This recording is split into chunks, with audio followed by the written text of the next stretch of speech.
Tapi basin mega recharge परियोजना का MOU हुआ साइन। प्रदेश के मुख्यमंत्री डॉक्टर मोहन यादव और महाराष्ट्र के मुख्यमंत्री देवेंद्र फडणवीस की मौजूदगी में हुआ एमओयू साइन। मुख्यमंत्री देवेंद्र फडणवीस ने कहा, आज का दिन ऐतिहासिक है। मोदी सरकार आने के बाद अंतर्राज्यीय पानी के समझौतों को बल दिया गया। मुख्यमंत्री मोहन यादव ने बड़ी तेजी से इसके लिए काम किया, उनका धन्यवाद। एमपी और महाराष्ट्र को बड़ा फायदा होगा। इससे एमपी और महाराष्ट्र की ज़मीन में सिंचाई होगी, इससे लोगों को राहत मिलेगी, इससे किसानों का जीवन भी बदलेगा।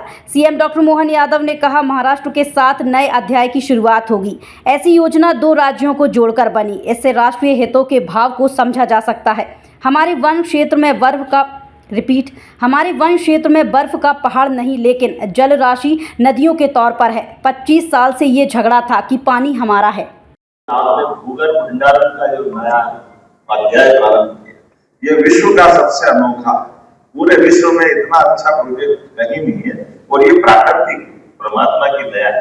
और ऐसे में जहां आपने बताया हमारा बुल्ढाना, अमरावती, ये बिल्कुल लगा हुआ पूरा अकोला, और ऐसे हमारा अगर अपन कल्पना करें तो ये दिल्ली का हमारा खंडवा, बुरहानपुर, ये पूरा बेल्ट वास्तव में पानी 800 से 1000 फीट नीचे चला गया।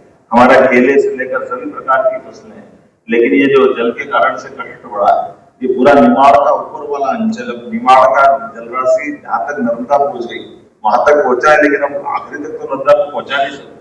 तो कई लोगों को बहुत कष्ट था। मुझे इस बात की प्रसन्नता कि हमारे भविष्य दृष्टि से ये पूरे निमाड़ के लिए भी जीवन रेखा का काम करेगा। ये बहुत बड़ा एक तरह से ये जो बजारा जोन क्षेत्र में जो जल संग्रहण किया जाना, ये वाकई अद्भुत रहेगा, जिसमें न केवल भूजल रिचार्ज और सिंचाई की सुविधा का विस्तार होगा, बल्कि हमारे बुरहानपुर जिले के बुरहानपुर, नेपानगर, ककनार, खंडवा जिले के खालवा तहसील में भूजल की स्थिति में सुधार होगा, बल्कि मध्य प्रदेश की 1,23,082 हेक्टर और आपने उल्लेख किया महाराष्ट्र की 2,37,706 हेक्टर में सिंचाई और भंडारण की और तमाम प्रकार के लाभ मिलेंगे। हम सब आज के इस एमओयू के अवसर पर आपका स्वागत करते, अभिनंदन करते और ऐसा सुबह से शीघ्र आगे से जल्दी आते रहो, हमको बहुत सारे लाभ मिलते रहे। मैं आपका पुनः वंदन करता हूँ, अभिनंदन करता हूँ। आज के इस अवसर पर मैंने कुछ और विषय निकाले थे राज्यों को जोड़ करके, उन विषयों पे भी आपने अपनी स्वीकृति दी, सहमति दी। हमने कहा कि हमारा मराठा राजशाही से संबंध मध्य प्रदेश से रहा, जिसमें बाजीराव पेशवा, होलकर, सिंधे, जिनको सिंधिया भी कहते हैं, तात्या टोपे, रानी लक्ष्मीबाई, अप्पाजी भोसले इत्यादि का इतिहास, दस्तावेज संकलन, डिजिटलाइजेशन इत्यादि कार्य भी महाराष्ट्र सरकार के साथ मिलकर करेंगे। तो ये हमारा गौरवशाली अतीत का वो काल, जिस काल के आधार पर हम अपने कई प्रकार के उस स्वर्णिम पृष्ठ को सामने ला सकेंगे। मोडी लिपि के पांडुलिपियों के संरक्षण करने, उनके प्रकाशन में भी दोनों राज्यों की सहभागिता हो सकती है। अभी तक मध्य प्रदेश में मोडी लिपि के लगभग 21 लाख दस्तावेजों को हमने संरक्षित किया है। आपके माध्यम से इसमें हम और काफी काम कर सकते हैं। मध्य प्रदेश फार्मास्यूटिकल्स, टेक्सटाइल, कृषि उत्पाद इत्यादि का महाराष्ट्र के विभिन्न बंदरगाहों के माध्यम से हमारा जो निर्यात प्रभावी मात्रा में होता है, महाराष्ट्र के विभिन्न बंदरगाहों से एक डेडिकेटेड निर्यात की सुविधा का प्रकोष्ठ बनाने की संभावना पे भी हम आपके साथ काम करेंगे। आपने उसकी स्वीकृति दी है। मध्य प्रदेश के जबलपुर से महाराष्ट्र के नागपुर के मध्य एक डेडिकेटेड फ्रेट कॉरिडोर बनाने के माध्यम से मध्य भारत में माल परिवहन भाड़ा, समय और लागत में अत्यधिक बचत होगी। इस हेतु नागपुर के मल्टी मॉडल लॉजिस्टिक पार्क को भी इस कॉरिडोर से जोड़ने में अत्यधिक लाभ होगा। मैं मान के चलता हूँ, आपने स्वीकृति दी है। मध्य प्रदेश के दोनों ज्योतिर्लिंग महाकालेश्वर और ओंकारेश्वर, महाराष्ट्र के ज्योतिर्लिंग त्र्यंबकेश्वर, भीमाशंकर और कृष्णेश्वर से जोड़ा जाकर एक धार्मिक पर्यटन का सर्किट बनाएंगे, जिसमें ये 5 ज्योतिर्लिंग के लिए देव दर्शन करने के साथ धार्मिक पर्यटन में भी हमको बड़ा इस तरह से लाभ मिलेगा।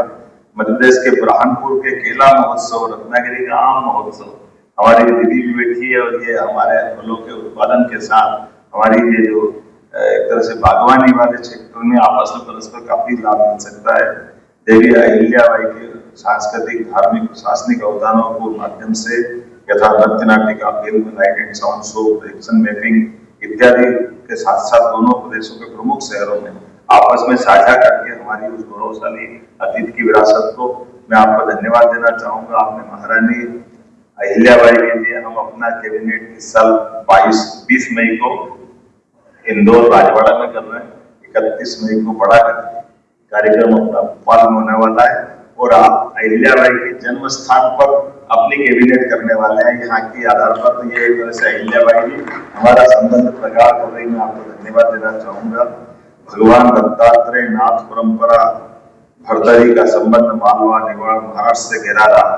नाथ परंपराओं के संरक्षण को लेकर भी हमारे विकास की कई सारे काम को आपस में कर सकेंगे, जिसमें कुछ महाराष्ट्र में मुद्दे रखे हुए थे जिस पर मध्य प्रदेश ने बहुत सकारात्मकता दिखाई है। मैं हमारे मुख्यमंत्री जी का, हमारे सिंचाई मंत्री जी का बहुत बहुत आभार व्यक्त करता हूं।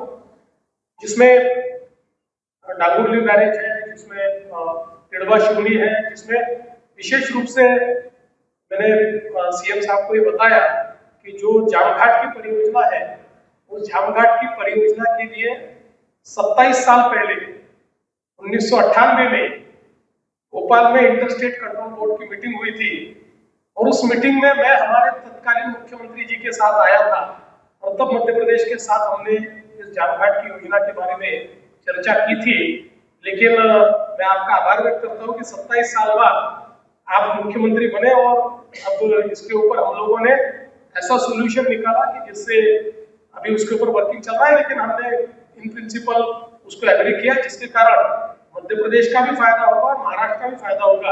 और विशेष रूप से जो 10 टीएमसी पानी है, ये नागपुर शहर के पीने का पानी इस त्रुटि से महाराष्ट्र को मिला हुआ है। तो जो जल बंटवारा है उसके तहत तो मुझे लगता है कि नागपुर शहर के लिए भी अगले 30, 35, 40 सालों का पानी ये इस योजना के कारण हमको मिलने वाला है। तो मैं मुख्यमंत्री जी का बहुत बहुत आभार व्यक्त करता हूँ। पहले तो इतने सालों के बाद ये मीटिंग ऑर्गेनाइज हुई, उसके लिए आभार व्यक्त करता हूँ। और एक बहुत ही पॉजिटिव, एक बहुत ही सकारात्मक इस प्रकार से ये मीटिंग में हम लोगों ने निर्णय किए हैं और ये भी तय किया है कि अक्टूबर में हम वापस स्टेट कंट्रोल बोर्ड की मीटिंग लेंगे। अब 25 साल लगने की जरूरत नहीं है, अब जल्दी जल्दी मीटिंग करके, क्योंकि मोदी जी की सरकार में, केंद्र सरकार ने इंटरस्टेट प्रोजेक्ट्स को बहुत अहमियत दी है। तो उस अहमियत के तहत अब जितने इंटरस्टेट प्रोजेक्ट्स है उसको पैसा भी केंद्र सरकार दे रही है। तो इससे दोनों राज्यों के किसानों को और नागरिकों को फायदा होगा। इसलिए अक्टूबर में हम फिर एक बार हमारे इंटरस्टेट कंट्रोल बोर्ड की मीटिंग करेंगे